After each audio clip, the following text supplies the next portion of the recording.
Bakit to nagkaroon ng massacre? Ano nag-udyok no? Meron bang nangyari kaya nagalit yung...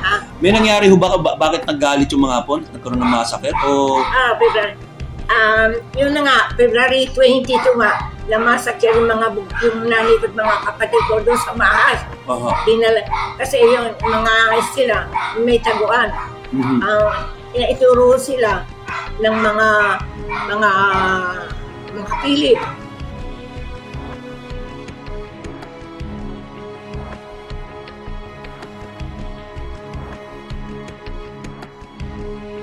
Tinuro ng mga makapili.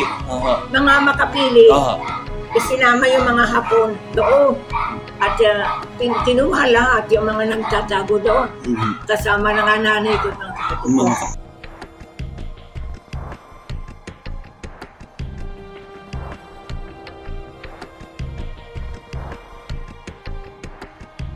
May narinig ako doon sa pinakataas second, parang kalahati na lang makiling overlooking na yung kita na namin, kita ko yung Baker Hall.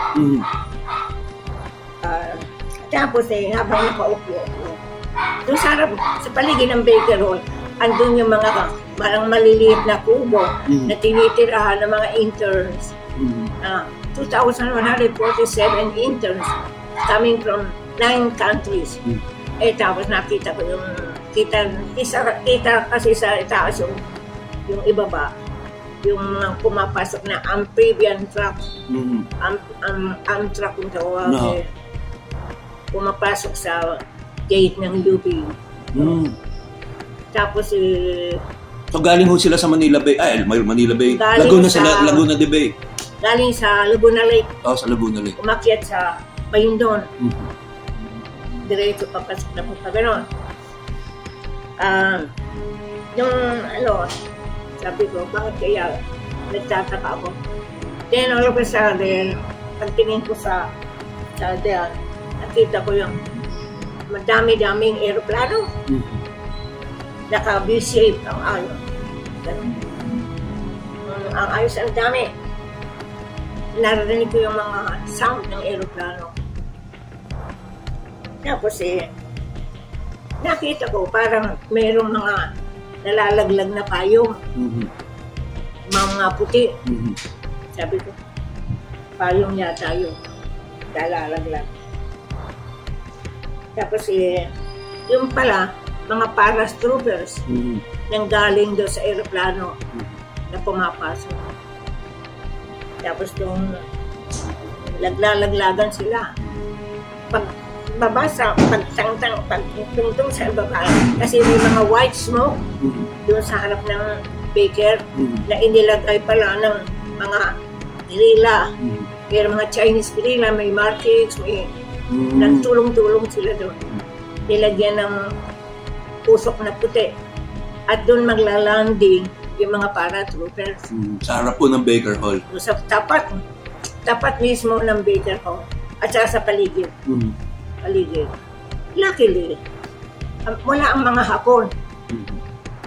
At yung pala mga Hapon, noong oras na yun, nagkakalik-stenix sila. Yung iba'y naliligo. Dahil umaga ho nun Umaga, madilim pa. Madilim pa. Tapos pagbabagsak ng paratroopers sa ibaba, tumatakbo sila papasok dun sa Baker Hall at saka doon sa mga paikot, paligid ng Baker Hall. Pumapasok. At paglabas, takbo, ang bilis. Hila-hila yung mga interns, may mga hila pa ang mga bata. At sinasalya doon sa 6x6 na dumating na nakahilera, 6x6 ng American soldiers.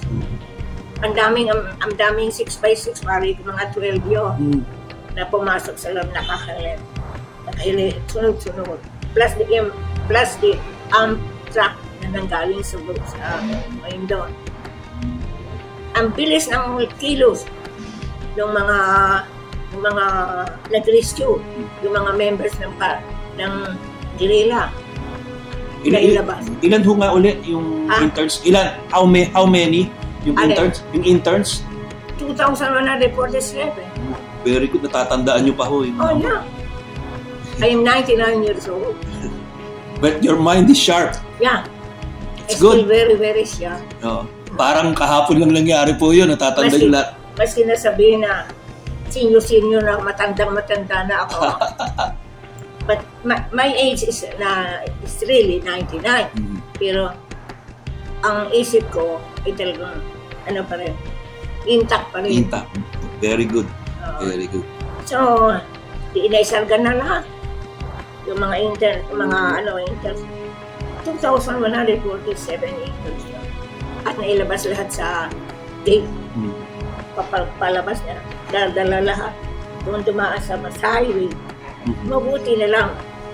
At doon sa korba ng papagana sa highway, doon sa ngayon ni malapit sa Plasma Resort. Sa Plasma. Doon sa lugar na yun, ang daming mga Hapon doon na nakaano sa hall, Fox Hall. Kasi di ba, yung lugar na yun may mga matataak na parang bundok. Opo. Andun mga hall, doon naka-deploy yung mga Hapon. Hindi sila makalabas. Dahil kaya hindi marami makalabas.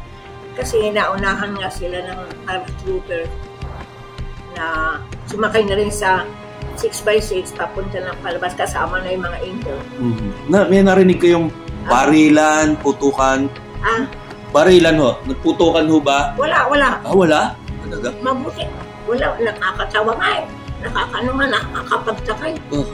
Walang putukan. Walang nangyaring ano. Kasi, quote unaware ang mga Hapon. Okay. At yung mga paratroopers naman, yung mga American soldiers, hindi sila nagpapaputok. Wala yung makita. Basta lang ang ebidensya yung puting usok.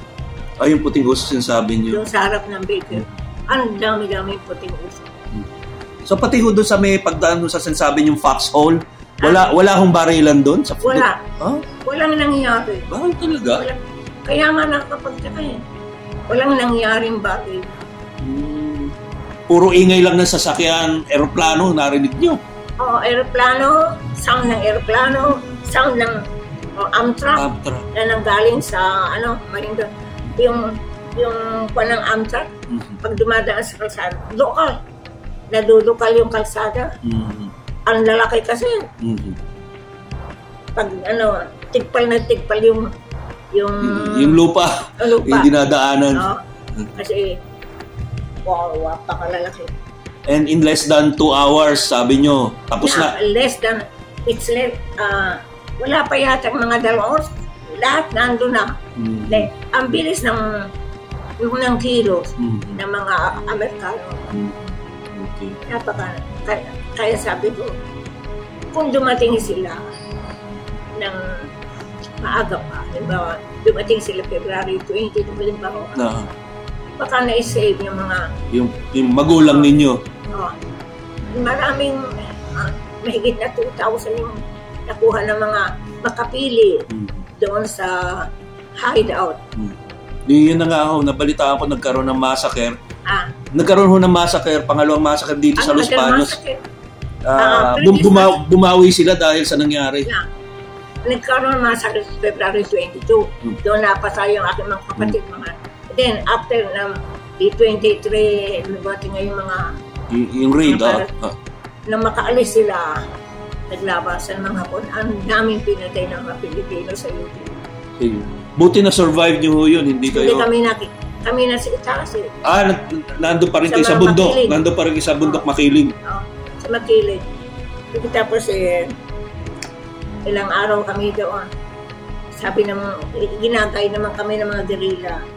Sabi nila, after mga 4 days kami doon, sabi nila, aalis tayo dito kasi nadidetect na ng mga Hapon ang mga hideout ng mga Kaya hating gabi, bumaba kami doon, nagkukross kami sa mga ilog-ilog na maliliit dyan sa UP. Hating gabi, tapos dyan kami lumabas sa Mahal. Doon wala pa yung mga bahay-bahay dyan eh. At miretso kami sa sa lake, Laguna Lake. Diretso from there, diretso nag-cross kami sa kalsada. Pagdating namin doon, mga madaling araw, nakahilera na yung mga bangka.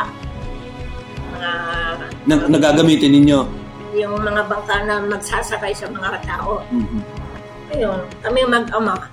Kasi, sabi ng mga bangkero, kailangang babayaran sila ng tigi-tigi sa kapang bigas. Meron mga nakapagbigay. Kami walang mabigay. Wala kami may bibigay. Sabi namin. Pero yung mga kasama ko, yung mga tiyahin ko, mabilis sila nakapagkuha ng bigas, palay. Ewan ko paano nila nakuha. Yun ang ginamit nilang pambayad para sa inyo? Ginamit nilang pambayad sa mga bangkero. Natatandaan nyo kung sino yung parang pinuno nung President's Quezon guerrilla unit na kasama kayo? Natatandaan nyo? Sila Rumi Espino.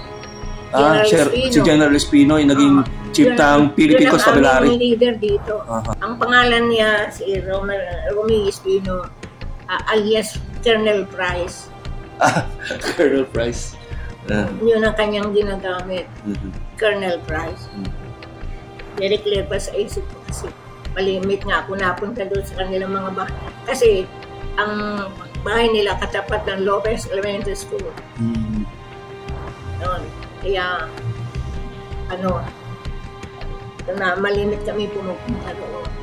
At sabi ko na, sana naman yung mga younger generation ngayon ay makulat ang kanilang isip sa mga pangyayari noon. Sino pa, wala namang mag-volunteer na sila mag-istorya. Ako naman, I'm really very willing na istorya yung mga pangyayari para magbigyan ng knowledge yung ating mga kabataan. Third year ako sa Rural High School. Merong airplane nag-crash landing sa Puto o Tungtungin. Ang pilot ay si William Poy, pilot. Ngayon, 3 days ako kasama ko isang kaibigan ka-eskwela ko. Pumunta kami sa Puto o Tungtungin. Kasi doon bumagsak sa aeroplano. Nakuha nila yung pilot, na-save nila at itinago nila. Tapos yung bukat lang araw sabi niya, pag naro kami pumunta, kasi it's so risky for him and for us. Kasi baka ma-detect ng mga Hapon at saka yung mga hindi namin alam kung sino yung kakampit, kalaban. Hindi namin sigurado kung yung mga nandun ay panay na yung mga nandun, di ba kami halong makapili. So ano ho nangyari eventually kay Foy? Nandun nga si William Foy, yung pilot.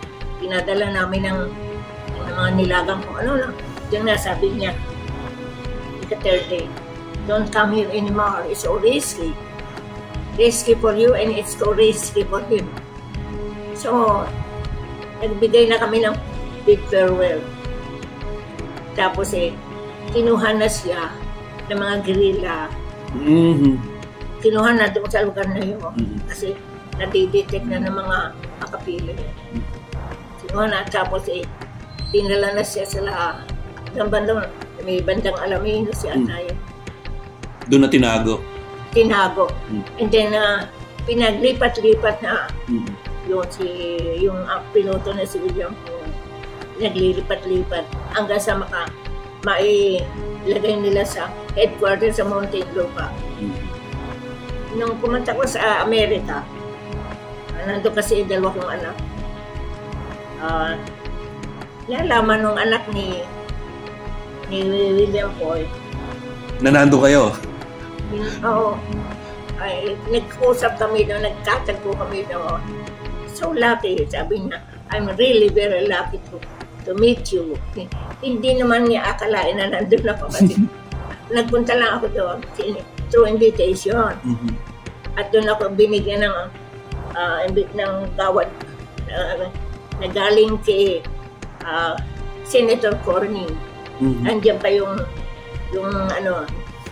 binigay sa akin involved in the picture also. Sabi ko, I'm really lucky. Sa February, this coming February, darating din siya. Darating siya. Very good. Very good. Sabi ko, mamimit na niya ang ibang mga pero hindi naman katulad ng nagkaroon na experience sila. Just through books lang ang kanila. Pero at the same time, pwede din magandang makita niya. So he's coming.